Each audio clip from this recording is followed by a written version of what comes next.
अस्सलामुअलैकुम।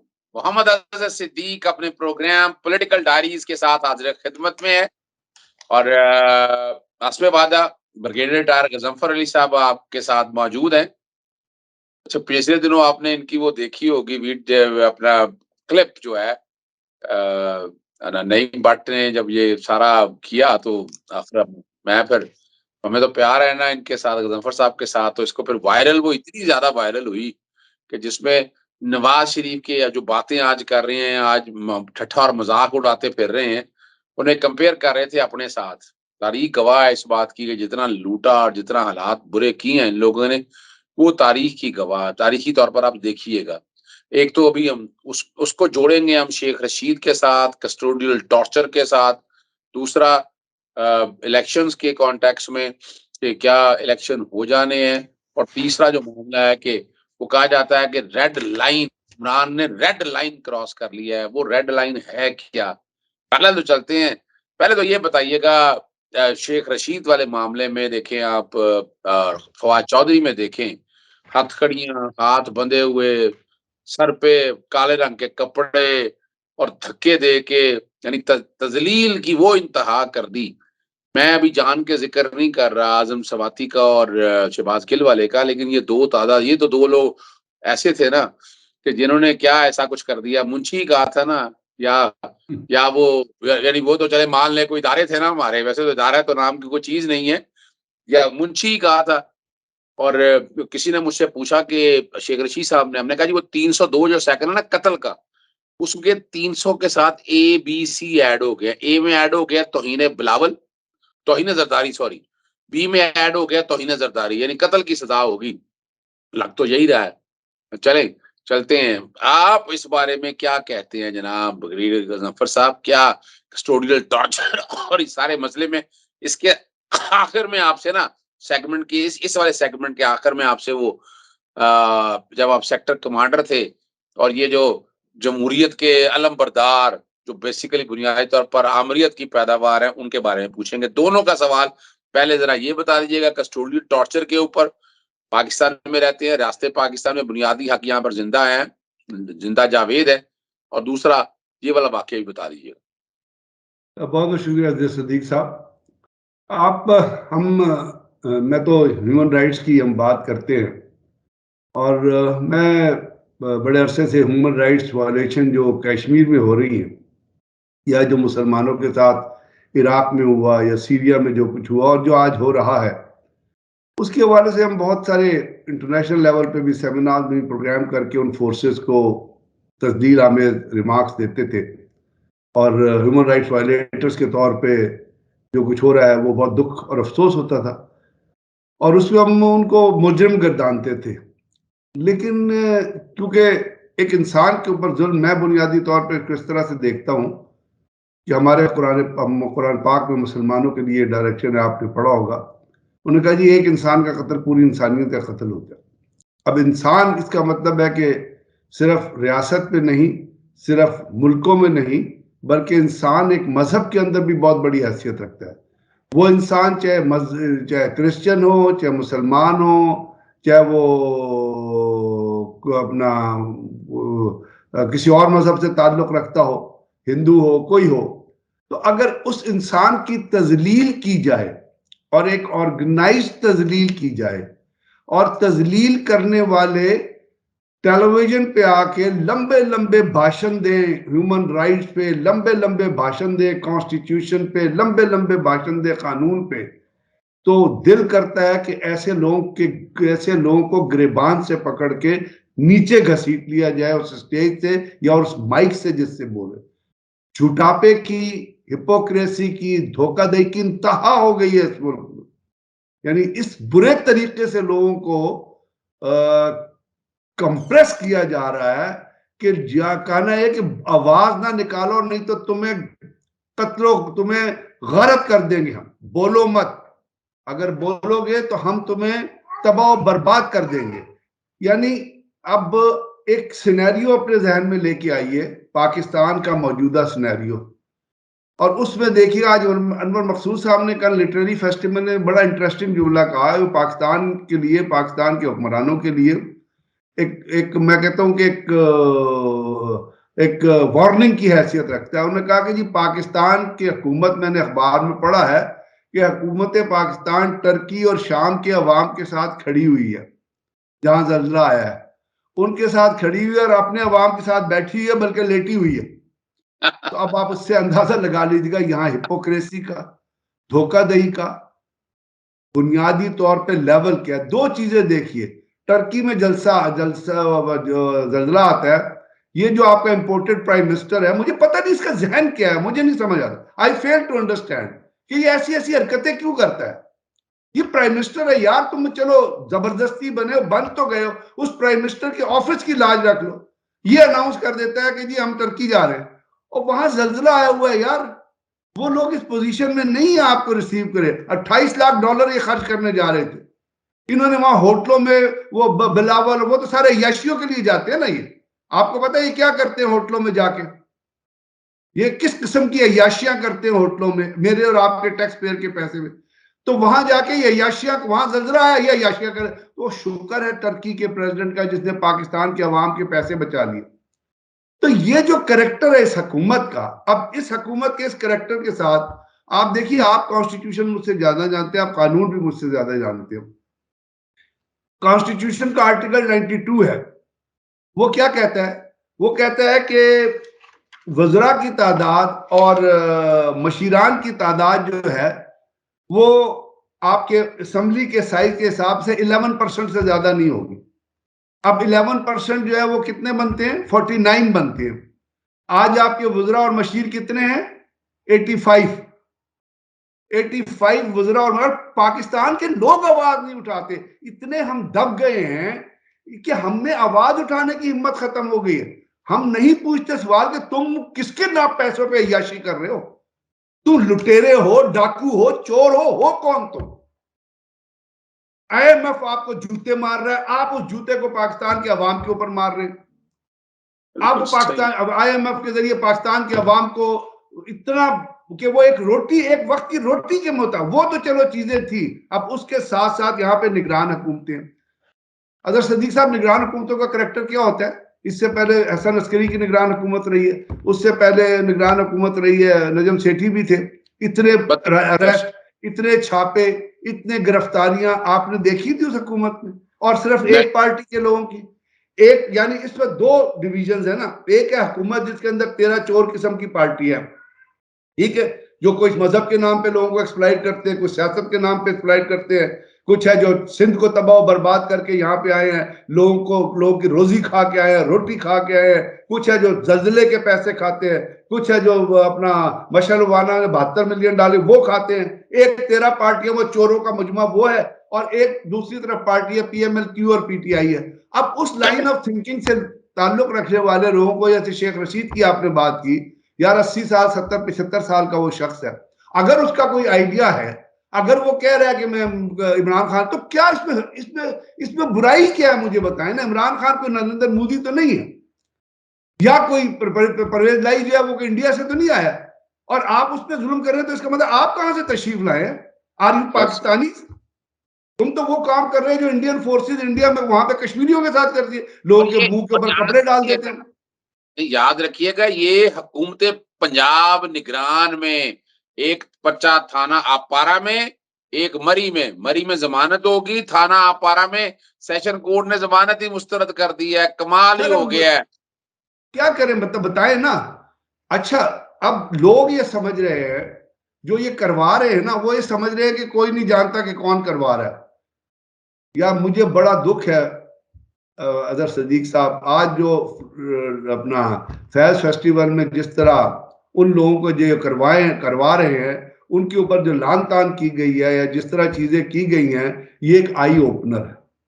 इस तरह नहीं होती। अदलिया has to play its role. अगर ये जुल्म और ज्यादती हो रही है तो किसी को कूदना पड़ेगा मार्केट में। उन लोगों के चेहरे पहचानने पड़ेंगे जो ये करवा रहे हैं, जिन्होंने पाकिस्तान को मजाक बनाया हुआ है, जिन्होंने पाकिस्तान को फीफडम बनाया हुआ है, जिन्होंने पाकिस्तान को जाती जागीर बनाया हुआ है। इस तरह मसले हल नहीं होते। जब आर्टिफिशियल काम करते हैं आप, जुल्म और जबर का रूल करते हैं, लोगों को मारते पीटते हैं, उठाते हैं, जबानों पर तांदियां लगाते हैं, उनको जबरदस्ती किसी तरह मोड़ना चाहते हैं, तो वो चीजें वर्केबल नहीं होती। ये दुनिया की तारीख है, ये पॉलिटिकल साइंस की तारीख है। और अगर वर्केबल होती भी है तो लिमिटेड टाइम के लिए होती है। मुशर्रफ साहब के जमाने में पीएमएलक्यू बनी थी ना, पीएमएलक्यू ने 5 साल जब पता किए तो लग ये रहा था, जब अगले इलेक्शन हो रहे हैं तो सब लोगों ने कहना शुरू कर दिया था कि पीएमएलक्यू अगला इलेक्शन नहीं जीते थी, इसलिए उस जमाने में पीपल्स पार्टी से रप्रोचमा भी शुरू हुआ था। तो मेरा कहने का मतलब ये है कि ये क्यों नहीं लोग सबक पढ़ते, ईस्ट पाकिस्तान में क्या कुछ हुआ, हमने क्या क्या सफर किया है, किस तरह हमारी बेइज्जती की गई, किस तरह दुनिया में आज हमारा मजाक उड़ाया जा रहा है। कल आप यकीन करें, मैं ट्रैवल कर रहा था और मैंने रेडियो लगाया हुआ था, तो 10 मिनट तक इंडियन रेडियो से अपना आकाशवाणी से 10 मिनट तक पाकिस्तान की इकोनॉमी पे उन्होंने, और आईएमएफ जिस तरह पाकिस्तान को तबाह बर्बाद कर रहा है और जिस तरह आईएमएफ डिक्टेट कर रहा है, 10 मिनट तक उन्होंने पाकिस्तान की इकोनॉमी, पाकिस्तान को इतना जलील किया है कि मेरी आंखों में आंसू आ गए कि क्या मैं इस दिन के लिए जिंदा रहा। तो क्या ये वो लोग नहीं देख रहे, सुन रहे, जिनके लिए ये चीजें हो रही, वो किस ऑब्लिवियन वर्ल्ड में रह रहे। It's a time to take lesson. आप लोगों पे जुल्म नहीं कर सकते, ये अलाउड नहीं है कॉन्स्टिट्यूशन में। कॉन्स्टिट्यूशन कहता है 49 वुजरा होंगे, 11%, आप 85 वुजरा को लेके कैसा यार, ये प्राइम मिनिस्टर है। इंपोर्टेड क्रिमिनल प्राइम मिनिस्टर भी इस तरह नहीं होते, माफियाज भी इस तरह नहीं होते। आज वो आपका जो इंटीरियर मिनिस्टर है, आपने सुना होगा, वो चीफ जस्टिस के ऊपर लान तान कर रहा, उनके खिलाफ बात कर रहा था। तो ये जो जोकरों का टोला आपने बिठा दिया है और जिसको इम्पोज कर दिया, और अभी अपना बाजवा साहब चौधरी, जावेद चौधरी के जरिए इंटरव्यूज पे इंटरव्यू दे रहे हैं, और मुझे नहीं लगता कि उनको किसने बताया था कि जी इमरान खान जो है खतरा है। कुछ बाजवा साहब को भी सोचना चाहिए कि आपने जो कुछ किया वो अब साबित हो रहा है कि आपने गलत किया। वो साबित हो रहा है कि जब वो पहले $16 बिलियन थे पाकिस्तान का, आज $2.75 बिलियन है पाकिस्तान के फॉरेन एक्सचेंज रिजर्व में, और कल आपका ये जो वजीर खजाना है इसने कहा कि ये $2.7 बिलियन है। ये जो कर्जे जो है ना, ये जब दिए जाते हैं तो ये थोड़े अरसे में ये जो है रिटर्न हो जाते हैं, रिवोक हो जाते हैं। तो किसी ने पूछा ये कब तक होंगे, तो that man didn't have any answer. ये है उसकी काबिलियत का हाल।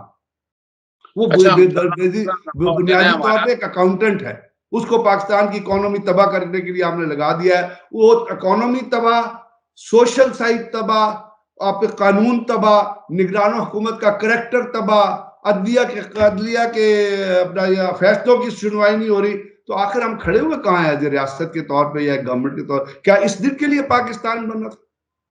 क्या इस दिन के लिए हमने कुर्बानियां दी थी कि इस चंद जगह पे चंद लोग मिलकर इस मुल्क के तमाम कॉन्स्टिट्यूशन का और उसका बेड़ा गर्क करते हैं? क्या ये विल थी? क्या कायदे आजम ने ये फरमाया था? बड़े अफसोस की बात है। और इसको रोका जा सकता है। आप इलेक्शन करवाएं, हुकूमतों को चलने दें, लोगों को ऑप्शन दे दें कि वो आके वोट दे। अगर वो नहीं वोट देते कि Imran Khan, don't elect him, वो देते पीएमएलएन को, पीएमएलएन का मिनिस्टर बना, प्राइम मिनिस्टर बना दे, पीपल्स पार्टी को देते, पीपल्स पार्टी का प्राइम मिनिस्टर। असेंबली में मारधाड़ होती है, थ्रेट दिए जाते हैं। हाई कोर्ट का फैसला आ गया, आइन और कानून की पासदारी बड़ी वजाहत के साथ कर दी। क्या आप 90 दिन से मुराद है 14 जनवरी से 90 दिन, उसमें से तकरीबन आप अंदाजा लगा लें आज रात 10:10 पे जो डेडलाइन है 90 डेज की, वो तकरीबन खत्म हो जाएगी। कोई 54 दिन का स्केड्यूल होना है और 7 दिन के लिए स्केड्यूल देने का ऐलान करना है 7 दिनों के अंदर। तो तौहीन अदालत की मैंने दरखास्त दे दी है। आप देख रहे हैं कि 90 दिन में ये इलेक्शन करवा देंगे? मैं तो जो देख रहा हूँ वो जो प्रैक्टिकल परफॉर्मेंस है वो देख रहा हूँ। एक तो थ्योरेटिकल चीज होती है कि 90 दिन में इलेक्शन कराएं। आपका गवर्नर इतनी बड़ी माशाल्लाह बारिश गवर्नर है, वो आके कहता है कि जी मैंने तो इलेक्शन की समरी साइन नहीं की है, रेजोल्यूशन की समरी साइन नहीं की है। मैं साइन करूंगा तो फिर इलेक्शन की डेट दूंगा ना। उससे पहले आपको याद है फवाद चौधरी को जब पकड़ा गया था तो लाहौर हाई कोर्ट में जो मौजूद जज साहब थे जो केस सुन रहे थे, उन्होंने कहा 6 बजे तक पेश करें। आईजी इस्लामाबाद भी आए, आईजी। तो क्या हुआ था, आप तो वहां पे अदालत में थे, क्या पेश हो गए? हाँ, और इन्हें अदालत की दरखास्त दायर की हुई या नहीं पेश किया है? नहीं पेश हो गए थे। तो कोई तो पीछे खड़ा हुआ है ना जो उनको थपकी लगा रहा है कि करी जाओ कुछ नहीं होगा। तो जब तक वो नहीं चाहेंगे, जब तक इस किस्म की चीजें होती रहेंगी, जहां आपने अदालतों की बेतौकीरी कर दी। मुझे बड़ा ऑनेस्टली मैं ये सोचता था कि हमेशा मुझसे हम कोई बात करते थे आपस में, कहते यार सुप्रीम कोर्ट ने अगर नोटिस ले लिया ना तो ये काम हो जाएगा। अब क्या कहें, ना सुप्रीम कोर्ट का नोटिस पे काम, ना अदारे काम करें, आपकी निगरान हुकूमतें जो हैं वो कॉन्स्टिट्यूशन के अगेंस्ट अपने करेक्टर से हट के काम करें, उनके पीछे लोग उनको सपोर्ट देने के लिए खड़े हों, अनलॉफुल एक्टिविटीज जो है वो अरूज पे हों। तो आप मुझे बताइए कि मैं किस तरह एंटिसिपेट कर लूं कि 90 दिन में इलेक्शन हो जाएंगे, क्योंकि देयर इज अ मैंडेट ना। एक आपने पूरी दुनिया में, पूरे पाकिस्तान में अब एक थीसिस गूंज रहा है, जो लोग बात करते हैं, कॉमन आदमी भी बात करता है। आप स्ट्रीट में चले जाएं, किसी का इंटरव्यू कर लें, तो इलेक्शन हो जाएंगे। मैंने इसका एक छोटा सा ऐसी अपने लेवल पे एक सर्वे किया मार्केट में जाके, ताकि मैं जो कहूँ वो लोगों की जबान कहूँ। तो वहाँ पे जितने लोगों से पूछा, कोई 22-23 लोगों से पूछा, उस 22-23 में से 20 ने ये कहा कि जी जिस वजह तक इमरान खान नहीं लिखता रास्ते से इलेक्शन नहीं होंगे। अब आप मुझे बताइए, जबान खल्क को नकारा खुदा समझो, ये एक थिंकिंग है। तो मैं किस तरह सोच दूं कि इलेक्शन, यहाँ तो कोशिश ये हो रही है कि इलेक्शन उस वक्त हो। और कैप्टन सफदर ने भी क्या कहा है, तो वो खैर मतलब एक मिरासियों का टोला, लेकिन उसने कहा क्या है, उसने कहा जी 2025 में इलेक्शन होंगे। ठीक है। अब कल आसिफ करवानी ने कहा है कि ये लोग, पाकिस्तान में पेट्रोल की इतनी किल्लत है, लोग दर बदर थिक रहे हैं, इन लोगों को ये जो कुरान है इनको मच जेल भेज दो, मुसद्दक अब्बासी को भेजे ना, मुझसे वो डॉक्टर, आपने वजीर मुमलकत, वो वजीर पेट्रोलियम वो लगाया जिसको पेट्रोलियम का पता नहीं, वो सिफारिशें करके अपना नवाज शरीफ के प्रेस तलवे चाट के वो मिनिस्टर बन जाते हैं, काबिलियत का लेवल कोई नहीं है उनमें। तो बात करने की ये परफॉर्मेंस में आप किस तरह सोचते हैं कि ये इलेक्शन में जाएंगे, ये तो इसको डिले करना चाहेंगे।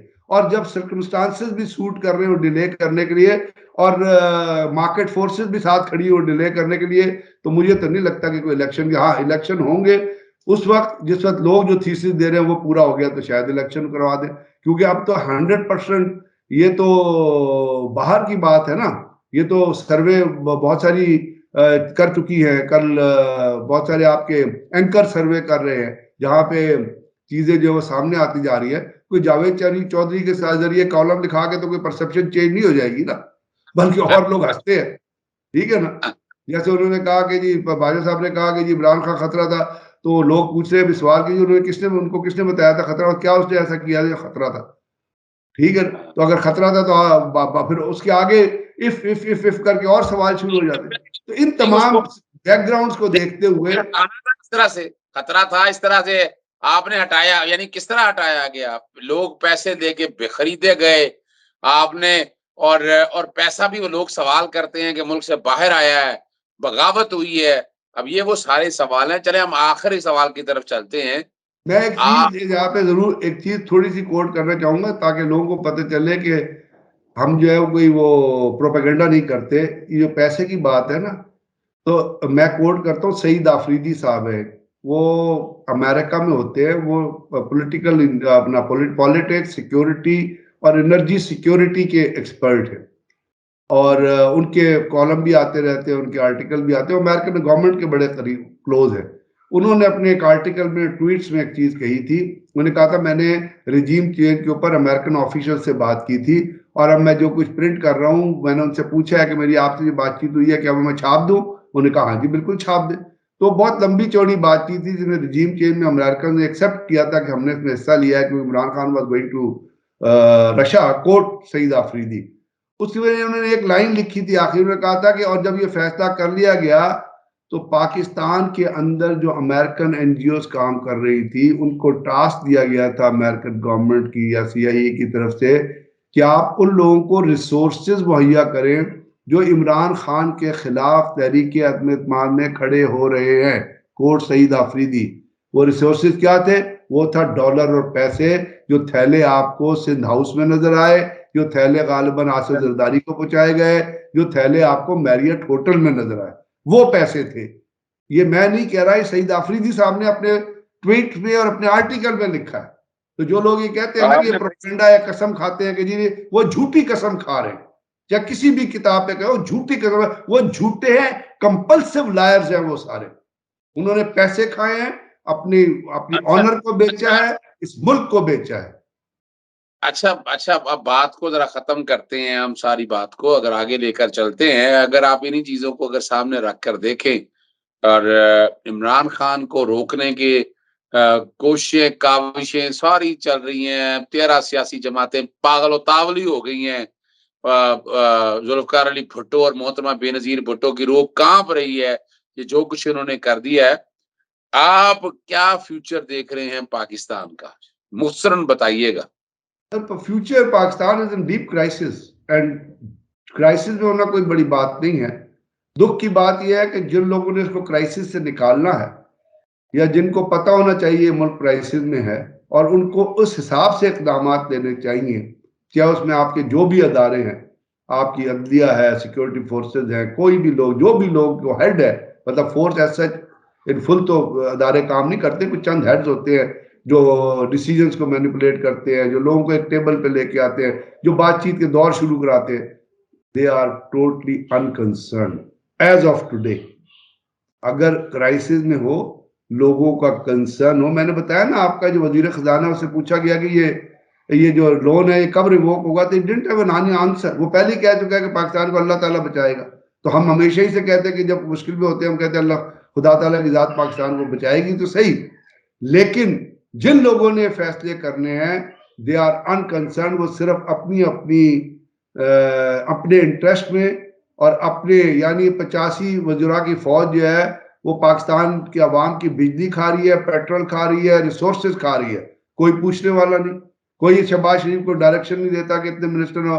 कोई अदलिया ने शहबाज शरीफ को नहीं बुलाया कि जी 11%, आखिर ये हेयरिंग तो हो सकती है ना कि आप 11% तजावुज क्यों कर रहे हैं? आर्टिकल 92 कॉन्स्टिट्यूशन का ये कहता है। तो सर, जिन्होंने फैसले करने हैं, मुझे नहीं लगता कि why they are behaving in this way, why they want Pakistan to go down further.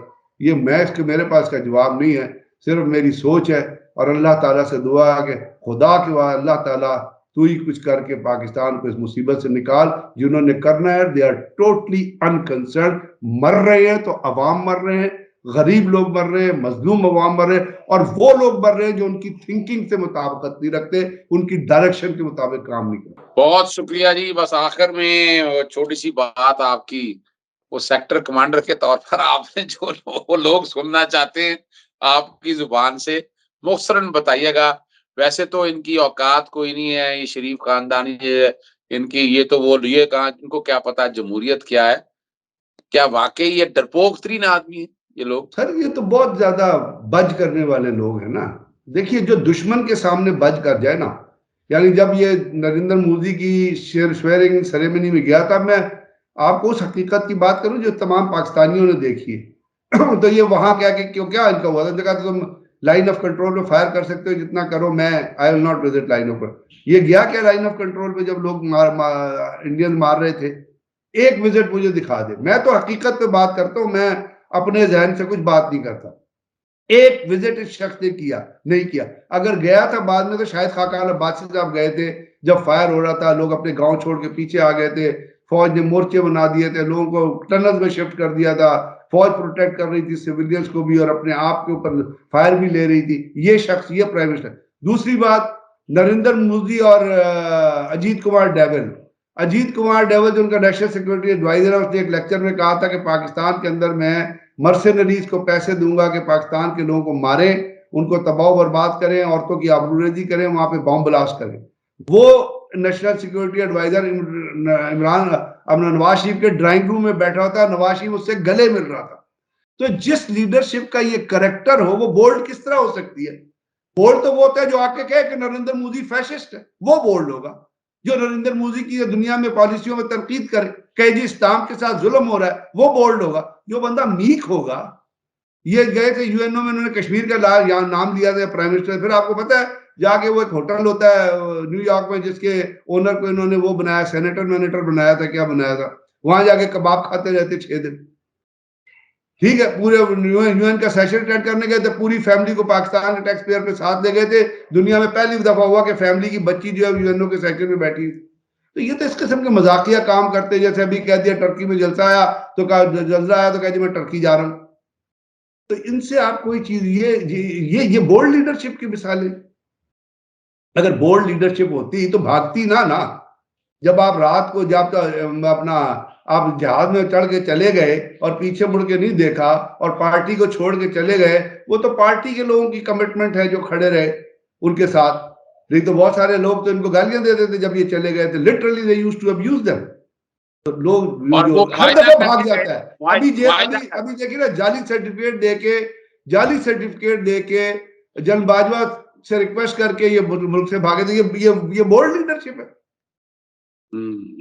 ये इसको आप बोल्ड लीडर, ये इन्होंने खुद ही मिसाल दे दी ना। अब माजी तो पीछे रह गया, तो हाल में इन्होंने मिसाल पेश कर दी कि इनमें ये तो फिर ये हमारे कितना करेज है। और ये क्या, तो और हमारे कहते हैं कि फैसला जी हमने साहब ये कर दिया, और वो जावेद लतीफ आता है, वो आके लंबे लंबे थीसिस बयान कर रहा होता है कि मेरे साथ ये जुल्म हो गया। भाई आप अगर पाकिस्तान खप्पे खुदा ना करे इस किस्म की बात करी तो आसिफ जरदारी ने भी नहीं कही थी। बेनजीर जब शहीद हुई है तो आसिफ जरदारी ने कहा था कि नहीं, पाकिस्तान को कुछ नहीं होगा। ये जावेद लतीफ पंजाब में बैठा हुआ कहता है कि मनिया जैसे उसका ये पता नहीं क्या कौन सा क्या लगा हुआ है, तो लोगों ने मारा था फिर पकड़ के। तो भाई लोग तो मारेंगे फिर आपको। तो ये इस किस्म की ये सच सेल आउट मतलब है। इंटेलेक्चुअली करप्ट लीडरशिप जो होती है ना, वो कभी बोल्ड नहीं हो सकती। मेरी बात याद रखिएगा। चलें, बहुत शुक्रिया आपका ब्रिगेडियर गजनफर साहब। आज का नाज़रीन ज़रा प्रोग्राम लंबा हो गया, लेकिन गुफ्तगू ज़रा ज़रूरी थी आप तक पहुँचानी। इजाज़त चाहते हैं। अस्सलाम वालेकुम, अल्लाह हाफ़िज़। पाकिस्तान ज़िंदाबाद। धन्यवाद।